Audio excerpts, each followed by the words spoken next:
Very good morning. सर्वात प्रथम आपल्या सर्वांना 77व्या प्रजासत्ताक दिनानिमित्त मनपूर्वक शुभेच्छा.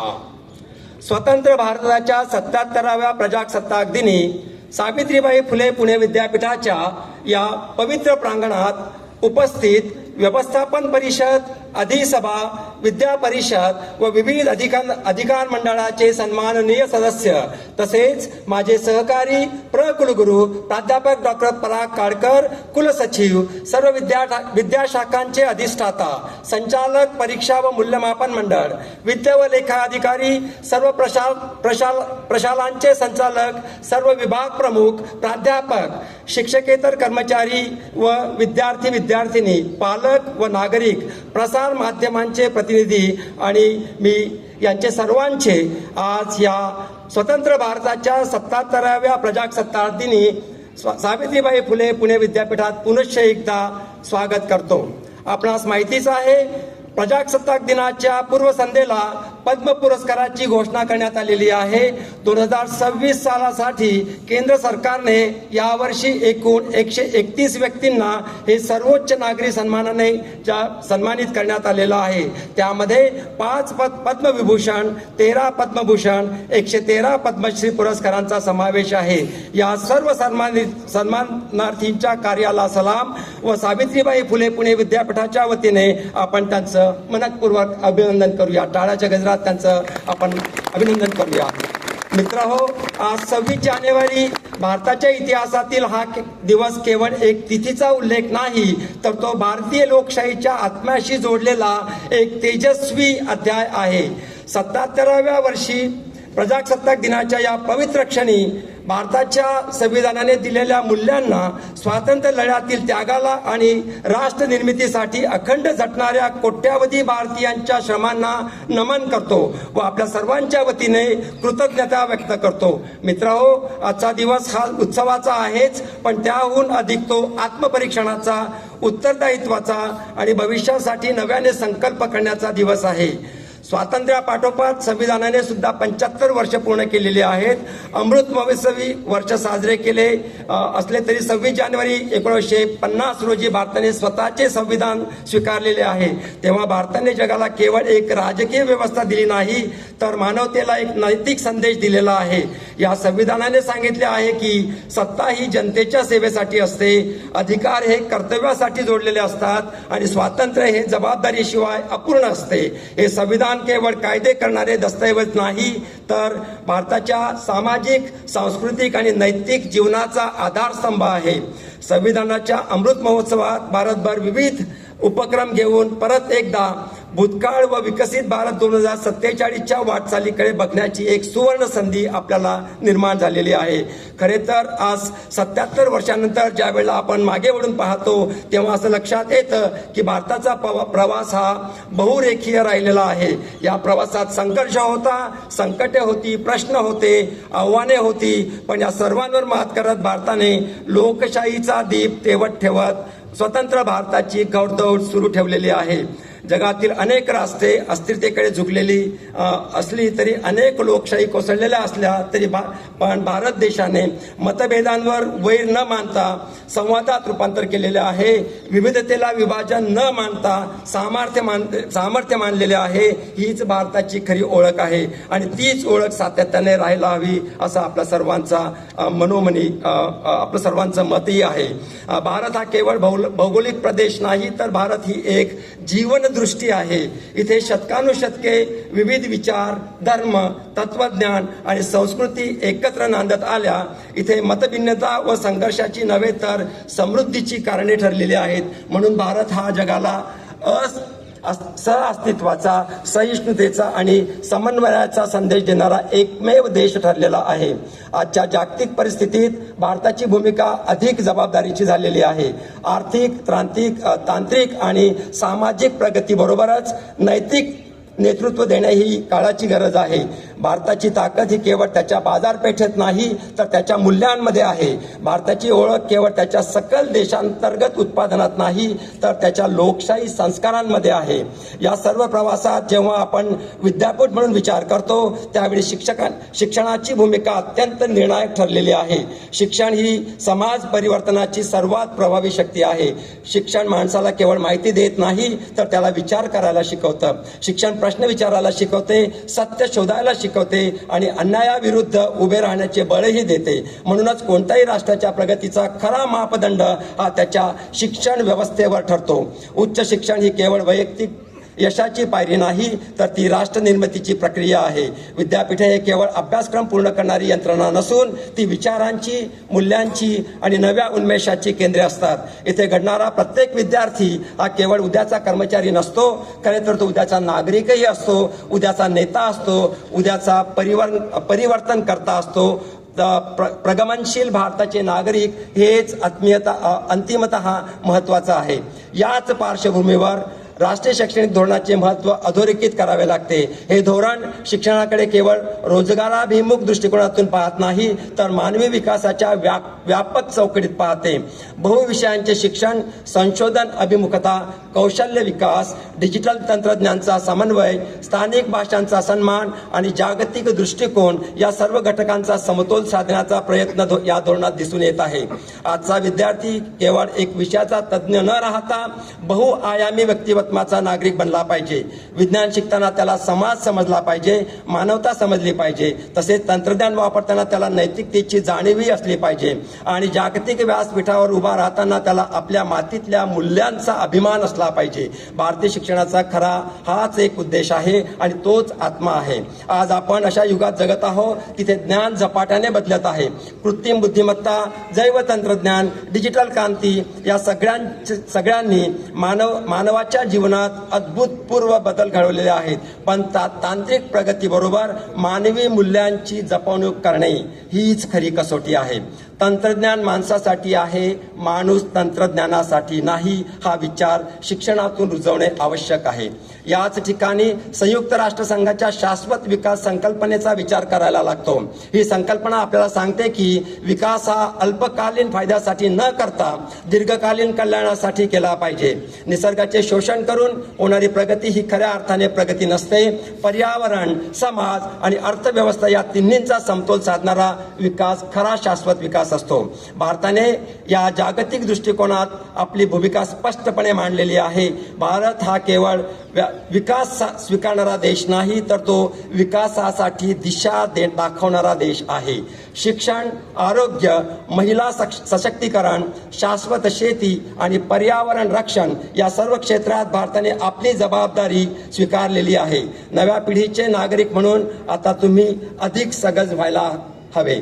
मानवी जगण्याच्या मूलभूत ज्या 3 गोष्टी आहेत, अन्न, वस्त्र आणि निवारा, याचा ज्या वेळेला आपण विचार करतो आणि त्याचबरोबर कृषी क्षेत्राचा विचार करतो त्यावेळेला महिला शेतकऱ्यांचे योगदान विशेषत्वाने अधोरेखित करावे लागते.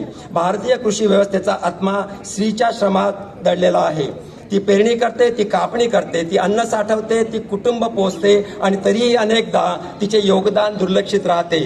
महिला शेतकरी ही केवळ सहाय्यक नाही तर निर्णयकर्ती आहे, व्यवस्थापिका आहे आणि शाश्वत शेतीची वाहक आहे. आज आपण शहरी व ग्रामीण हा भेद जलद गतीने संपत चाललेला आहे. शहरे ग्रामीण भागात स्थलांतरित आणि प्रसारण पावत आहेत. खेडे बदलत आहेत. सिटी लाईक विलेज, सिलेज असे आता गावांचे रूपांतर होत आहे. अशा वेळी महिला शेतकऱ्यांचे सशक्तीकरण म्हणजे केवळ सामाजिक न्याय नव्हे तर आर्थिक स्थैर्य आणि अन्न सुरक्षेची हमी आहे. शिक्षण, तंत्रज्ञान, बाजारपेठेपर्यंत पोहोचवणे आणि सामाजिक मान्यता या सर्व गोष्टी महिला शेतकऱ्यांसाठी उपलब्ध झाल्या तर ग्रामीण भारताचा चेहरा बदलू शकतो. शाश्वत विकासाच्या व्यापक चर्चेत गवताळ कुरणे, जैवविविधता आणि नैसर्गिक संसाधनांचे संवर्धन यांना अनन्यसाधारण महत्त्व आहे. गवताळ कुरणे ही केवळ पशुसाधनाची नाही तर ती पर्यावरणीय संतुलनाची मूलभूत घटक आहेत. त्यांचे संरक्षण म्हणजे भविष्यातील पिढ्यांसाठी निसर्गाची शाश्वत देणगी जपणे होय. शाश्वत विकास कार्यात राष्ट्रीय छात्र सेना राष्ट्रीय सेवा योजना यांचे स्वयंसेवक व विद्यार्थी स्वयंसेवकांची भूमिका अत्यंत प्रेरणादायी आहे. स्वयंसेवक हे शासन आणि समाज यांच्यातील सेतू असतात. ते धोरणाच्या कृतीत रूपांतरित करतात, ते धोरणांना कृतीत रूपांतरित करतात, ते लोकांमध्ये जागृती निर्माण करतात आणि ते मूल्ये केवळ भाषणात नव्हे तर आचरणात उतरवतात. संयुक्त राष्ट्रसंघाने 2026 मध्ये महत्त्वाच्या मानलेल्या याच सर्व विचारांच्या केंद्रस्थानी सावित्रीबाई फुले पुणे विद्यापीठ उभे आहे. सावित्रीबाई फुले यांचे नाव धारण करणारे हे विद्यापीठ केवळ शैक्षणिक संस्था नाही तर सामाजिक परिवर्तनाचे प्रतीक आहे. शिक्षण हे वंचितांचे शस्त्र असू शकते हा विचार त्यांनी कृतीतून सिद्ध केला. त्याच विचारांचा वारसा जपत हे विद्यापीठ समाजाभिमुख मूल्याधिष्ठित आणि भविष्यभिमुख शिक्षण देण्यासाठी कटिबद्ध आहे. या साऱ्या व्यापक विचारांच्या प्रवाहात संविधानिक मूल्यांचा सखोल विचार करणे अत्यंत आवश्यक असते. भारताचे संविधान हे केवळ राजकीय स्वातंत्र्याचे प्रतीक नाही तर ते सामाजिक पुनर्रचनेचे साधन आहे. स्वातंत्र्य, समता, न्याय आणि बंधुता ही केवळ शब्दरचना नाही तर ती भारतीय समाजाला दिशा देणारी जीवनमूल्ये आहेत. स्वातंत्र्य म्हणजे केवळ अभिव्यक्तीचा अधिकार नव्हे तर विचार स्वातंत्र्य, विवेक स्वातंत्र्य आणि विवेकावर आधारित कृती करण्याची क्षमता आहे. समता म्हणजे केवळ कायद्यापुढील समानता नाही तर संधीतील समानता, सन्मानातील समानता आणि माणूस म्हणून समानता प्रतिष्ठा होय. न्याय म्हणजे केवळ न्यायालयातील प्रक्रिया नव्हे तर सामाजिक आणि आर्थिक न्यायाची हमी म्हणजे न्याय आहे. आणि बंधुता म्हणजे केवळ भावनिक नाते नाही तर सामाजिक ऐक्य, परस्पर आदर आणि सामूहिक जबाबदारी ही भावना होय. आज या मूल्यांचे संरक्षण करणे ही प्रत्येक शिक्षण संस्थेची आणि प्रत्येक शिक्षित नागरिकाची जबाबदारी आहे. लोकशाही ही स्वयंभू नसते, तिला सतत पोषण द्यावे लागते. शिक्षणाशिवाय लोकशाही ही कोरडी प्रक्रिया आहे आणि लोकशाही मूल्यांशिवाय शिक्षण ही यांत्रिक व्यवस्था बनते. म्हणूनच लोकशाही सुदृढ करण्यासाठी आणि शिक्षणाचे पारदर्शी मानवीकरण करण्यासाठी विद्यापीठावर ही दुहेरी जबाबदारी आहे. राष्ट्रीय शैक्षणिक धोरण या दृष्टीने एक ऐतिहासिक पाऊल आहे. या धोरणाने शिक्षणाला लवचिकता दिलेली आहे, विद्यार्थ्यांच्या जिज्ञासेला केंद्रस्थानी ठेवलेले आहे आणि शिक्षकाला केवळ माहिती देणारा नव्हे तर मार्गदर्शक म्हणून मान्यता दिलेली आहे. बहुविषयक शिक्षण ही केवळ शैक्षणिक संकल्पना नाही तर ती आधुनिक जीवनाच्या गुंतागुंतीचे प्रतिबिंब आहे. आजचे प्रश्न एका विषयात बसत नाही, ते अनेक क्षेत्रांच्या संगमातून निर्माण होतात. म्हणूनच शिक्षणालाही बहुआयामिक बनावे लागते. आंतरविद्याशाखीय, पारविद्याशाखीय शिक्षण आणि संशोधनाचे पर्व आता म्हणूनच जोरात सुरू करायला हवे. संशोधन हा शिक्षणाचा आत्मा आहे. संशोधन म्हणजे केवळ शोध निबंध प्रकाशित करणे नव्हे तर समाजाच्या प्रश्नावर लोकांना उपयोगी पडणारे असे उत्तर शोधणे होय. विद्यापीठातील संशोधन हे समाजापासून तुटलेले न राहता समाजाशी संवाद साधणारे असले पाहिजे. ग्रामीण विकास, कृषी सुधारणा, पर्यावरण संरक्षण, आरोग्य व्यवस्था, सामाजिक समता या सर्व क्षेत्रात विद्यापीठीय संशोधकांची भूमिका निर्णायक ठरू शकते. ज्ञान जेव्हा समाजासाठी उपयुक्त ठरते तेव्हा ते खऱ्या अर्थाने सार्थ ठरते. आज जागतिक पातळीवर संयुक्त राष्ट्रसंघाने मांडलेल्या शाश्वत विकासाची उद्दिष्टे ही मानव जातीसाठी एक सामूहिक दिशा ठरलेली आहे. या उद्दिष्टांमुळे विकासाची संकल्पना केवळ आर्थिक वाढीपुरती मर्यादित न राहता मानवी कल्याणाच्या व्यापक चौकटीपर्यंत समावेशक झाली आहे.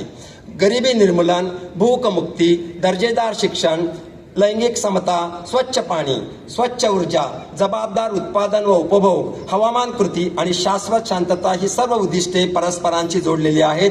त्यातील एकही उद्दिष्ट स्वतंत्रपणे साध्य होऊ शकत नाही. भारताने या जागतिक उद्दिष्टांना केवळ स्वीकारलेले नाही तर त्यांना आपल्या धोरणांमध्ये समाविष्ट केलेले आहे. शिक्षण क्षेत्रात विशेषतः उच्च शिक्षणात ही उद्दिष्टे अंमलात आणण्यासाठी मोठी संधी आहे. विद्यापीठे ही जागतिक आणि स्थानिक यांच्यातील सेतू ठरू शकतात. जागतिक विचार आणि स्थानिक गरजा यांचा समन्वय साधून भारत ज्ञानधिष्ठित नेतृत्व देऊ शकतो. सावित्रीबाई फुले पुणे विद्यापीठ या दृष्टीने महत्त्वाच्या बिंदूवर उभे आहे. महाराष्ट्राचे राज्यपाल तथा कुलपती यांच्या माध्यमातून स्वयंसिद्ध उपक्रम मोठ्या परिणामकारकपणे सुरू आहे. या संदर्भात महिला सशक्तीकरणाचा विचार महत्त्वाचा मानला आहे. त्याचे कारण विशेषतः महिला शेतकरी व विकास प्रक्रियेत दुर्लक्षित पण अत्यंत महत्त्वाचे घटक आहेत. शेती हा केवळ आर्थिक क्रिया नाही तर जीवन पद्धती आहे आणि हा जीवन पद्धतीचे जतन, संवर्धन आणि पुढे नेण्याचे काम मोठ्या प्रमाणात स्त्रिया करतात.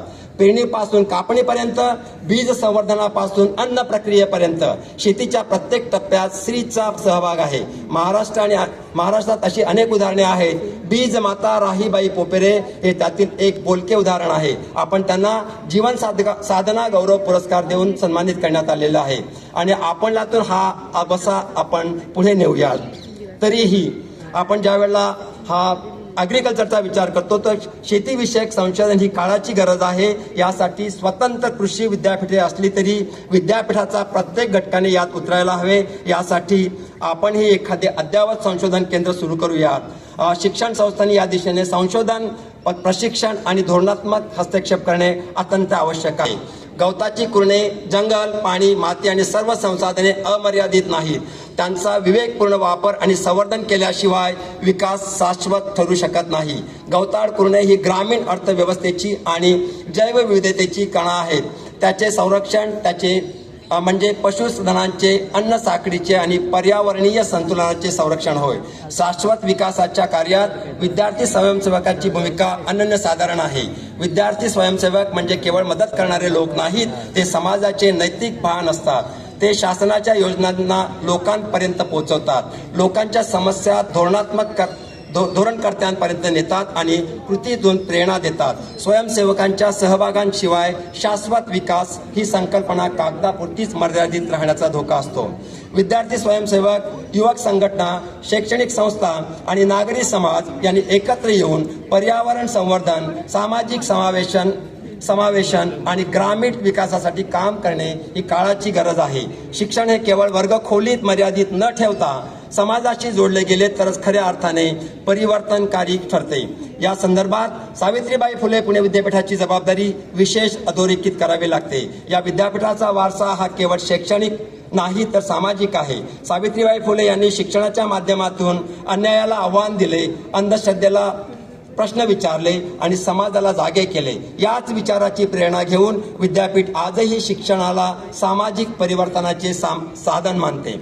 विद्यापीठाची ध्येय धोरणे ही ज्ञान, मूल्ये आणि समाजसेवा याचा संगम घडवणारी आहेत. येथे विद्यार्थ्याला केवळ स्पर्धात्मक बनवले जात नाही तर सहकार्यशील बनवले जाते. येथे यशाची व्याख्या केवळ वैयक्तिक प्रगतीपुरती मर्यादित नसून सामाजिक योगदानासाठी जोडलेली आहे. संशोधन, नवनवीन उन्मेष आणि समाजाभिमुख उपक्रम याच्या माध्यमातून विद्यापीठ राष्ट्र निर्मितीत सक्रिय भूमिका बजावत आहे. आजचा विद्यार्थी हा उद्याचा निर्णयकर्ता आहे. तो जर मूल्यनिष्ठ असेल तर वैज्ञानिक दृष्टिकोन असलेला असेल, सामाजिक संवेदनशीलता बाळगणारा असेल आणि संविधानिक मूल्यावर विश्वास ठेवणारा असेल तर भारताचे भविष्य सुरक्षित आहे. म्हणून शिक्षण संस्थांनी केवळ ज्ञान देणे नव्हे तर विचार घडवणे, चरित्र घडवणे आणि जबाबदारीची जाणीव निर्माण करणे आवश्यक आहे. या व्यापक राष्ट्रीय, सामाजिक आणि शैक्षणिक चिंतनाच्या पार्श्वभूमीवर आजचा युवक वर्ग आणि शिक्षण संस्था यांची भूमिका अधिक ठळकपणे अधोरेखित होते. युवक हे कोणत्याही राष्ट्राचे केवळ भविष्य नसतात, ते वर्तमान घडवणारी शक्ती असतात. त्यांच्या विचारांमध्ये दिशा असेल तर त्यांच्या कृतीमध्ये संवेदनशीलता असेल आणि त्यांच्या मनात राष्ट्रासाठी काहीतरी करण्याची जिद्दही असेल. कोणतेही आव्हान अडथळा ठरत नाही तर त्यांना कुठलाही आव्हान हे अडथळा ठरत नाही. आजचा भारतीय युवक जागतिक स्पर्धेत उभा आहे, तंत्रज्ञानात आघाडीवर आहे, नव्या संकल्पना पुढे आहे आणि त्याचबरोबर तो जर सामाजिक वास्तवाशी जोडलेला असेल तर भारताची वाटचाल अधिक अर्थपूर्ण ठरेल. शिक्षण संस्थांनी युवकांना कौशल्य संपन्न बनवणे पुरेसे नाही तर त्यांना मूल्य संपन्न बनवणे ही खरी जबाबदारी आहे. ज्ञानाशिवाय मूल्ये धोकादायक ठरू शकतात आणि मूल्यांशिवाय ज्ञान दिशाहीन ठरते. म्हणून उच्च शिक्षणाचा केंद्रबिंदू हा माणूस घडवणे हाच असला पाहिजे. विद्यार्थ्यांमध्ये वैज्ञानिक दृष्टिकोन, संविधानिक निष्ठा, सामाजिक उत्तरदायित्व आणि पर्यावरणीय जबाबदारीची जाणीव रुजवली पाहिजे. शाश्वत विकासातील स्वयंसेवकांची चळवळ ही शिक्षणाची नैसर्गिक विस्तार भूमी आहे. जेव्हा विद्यार्थी वर्गखोलीतून बाहेर पडतो आणि समाजाशी संवाद साधतो तेव्हा त्याचे शिक्षण खऱ्या अर्थाने पूर्ण होते. ग्रामीण भागातील काम, पर्यावरण संवर्धन, महिला सशक्तीकरण, शेतकरी प्रशिक्षण, आरोग्य जागृती, साक्षरता मोहीम या सर्व उपक्रमातून केवळ समाज समजत नाही तर स्वतःची भूमिका उमगते. स्वयंसेवक म्हणजे केवळ मदत करणारा नव्हे तर समाजाचा जागरूक विवेक असतो. शाश्वत विकासाच्या संदर्भात आणि युवक यांचे योगदान शाश्वत विकासाच्या संदर्भात शिक्षण संस्था आणि युवक यांचे योगदान निर्णायक ठरते. शेतीचे जैविक उत्पादन, गवताळ कुरणाचे संवर्धन, जलसंधारण, मृदा संरक्षण, जैवविविधतेची जपणूक हे विषय केवळ पर्यावरण तज्ञांचे नाहीत तर प्रत्येक नागरिकाचे आहेत. निसर्गाशी संघर्ष करून विकास साधता येत नाही. निसर्गाशी समन्वय साधून विकास टिकाऊ ठरतो. ही जाणीव शिक्षणातून रुजवावी लागते. आजचा भारत हवामान बदलाच्या गंभीर आव्हानाला सामोरे जात आहे. या आव्हानावर मात करण्यासाठी धोरणे आवश्यक आहेतच, पण त्याहून अधिक आवश्यकता आहे मानसिकतेतील बदल. उपभोगाऐवजी संवर्धन, स्पर्धेऐवजी सहकार्य, अल्पकालीन फायद्याऐवजी दीर्घकालीन कल्याण हे मूल्य समाजात रुजवणे ही शिक्षणाची भूमिका आहे. विद्यापीठे ही मूल्यांची प्रयोगशाळा ठरू शकतात. या सगळ्या राष्ट्रीय प्रयत्नांच्या केंद्रस्थानी सावित्रीबाई फुले पुणे विद्यापीठ उभे आहे. त्याचा आम्हाला अभिमान आहे. या विद्यापीठाचा इतिहास हा केवळ शिक्षणाचा यशाचा नाही तर सामाजिक योगदानाचा आहे. समाजातील वंचित घटकांपर्यंत शिक्षण पोहोचवणे, संशोधन समाजाभिमुख ठेवणे आणि जागतिक दर्जा राखत स्थानिक गरजांशी नाते जपणे ही विद्यापीठाची ओळख आहे. सावित्रीबाई फुले यांच्या विचारांचा वारसा म्हणजे शिक्षणाला सामाजिक मुक्तीचे साधन मानणे हाच विचार आजही विद्यापीठाच्या कार्यात प्रतिबिंबित होतो. विद्यापीठाची ध्येय धोरणे ही केवळ कागदोपत्री मर्यादित नाही, ती कृतीत उतरण्याचा आमचा प्रयत्न आहे. शिक्षण, संशोधन, नाविन्यता आणि समाजसेवा यांचा समन्वय साधून विद्यापीठ राष्ट्रनिर्मितीमध्ये सक्रिय सहभाग घेत आहे. आंतरराष्ट्रीय सहकार्य, बहुविषय अभ्यासक्रम, ग्रामीण केंद्रित संशोधन आणि विद्यार्थी स्वयंसेवक उपक्रम या सर्वांमधून विद्यापीठ आपल्या सामाजिक जबाबदारीची जाणीव ठेवून कार्यरत आहे. आजच्या या मंगलमय प्रसंगी विद्यापीठातील काही ठळक घडामोडीचा उल्लेख मी इथे करू इच्छितो. सावित्रीबाई फुले पुणे विद्यापीठाने उच्च शिक्षणाच्या आंतरराष्ट्रीयकरणाच्या दिशेने महत्वपूर्ण पाऊल उचललेले आहे. कतारनंतर आता कझाकिस्तान, दुबई आणि सौदी अरेबिया इथे शैक्षणिक केंद्रे सुरू करण्याचा आपला निर्णय आहे. महाराष्ट्राची महत्वाची जलवाहिनीच असलेल्या भीमा नदीचे वाढते प्रदूषण, पाण्याची घटती गुणवत्ता आणि ढासाळलेल्या जैवविविधता यामुळे निर्माण झालेल्या गंभीर संकटावर मात करण्यासाठी आता भीमा खोऱ्यातील तरुणाई मैदानात उतरली आहे.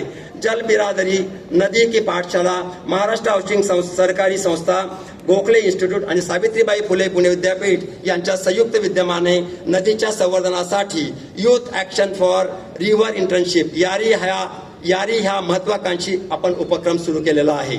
वंदे मातरम या राष्ट्रगीताच्या निर्मितीला शतकोत्तर सुवर्ण महोत्सवी वर्षानिमित्त सावित्रीबाई फुले पुणे विद्यापीठाने विशेष कार्यक्रमांचे आयोजन केले.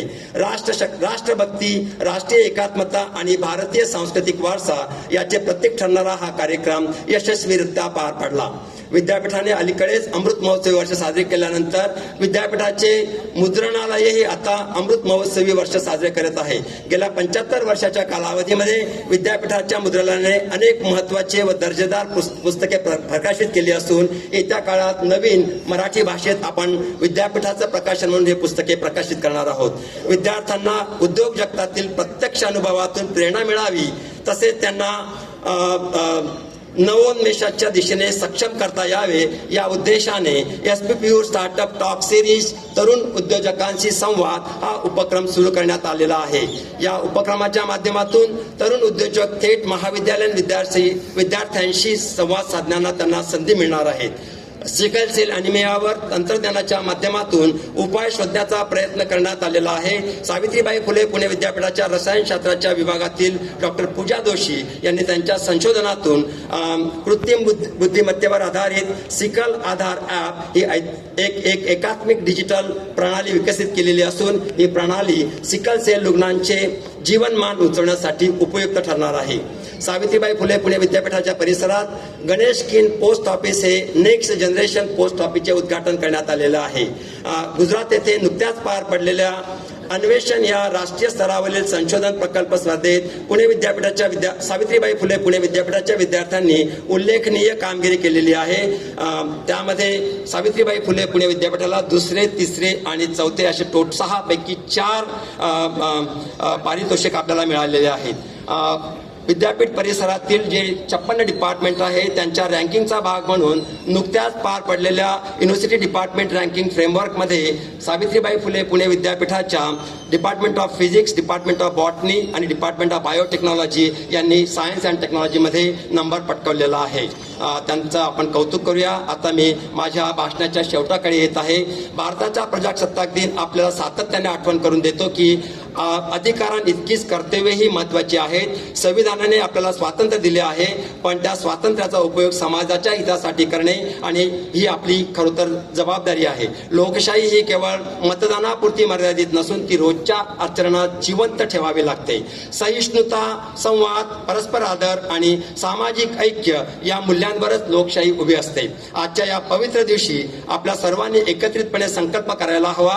आपण असा भारत घडवायचा संकल्प करूया जिथे शिक्षण हा विशेषाधिकार नसून मूलभूत हक्क असेल, जिथे स्त्री पुरुष समानता ही केवळ घोषणा न राहता वास्तव बनेल, जिथे शेतकरी सन्मानाने जगेल, जिथे युवकांना संधी मिळेल आणि जिथे निसर्गाचे संरक्षण हे विकासाच्या केंद्रस्थानी असेल.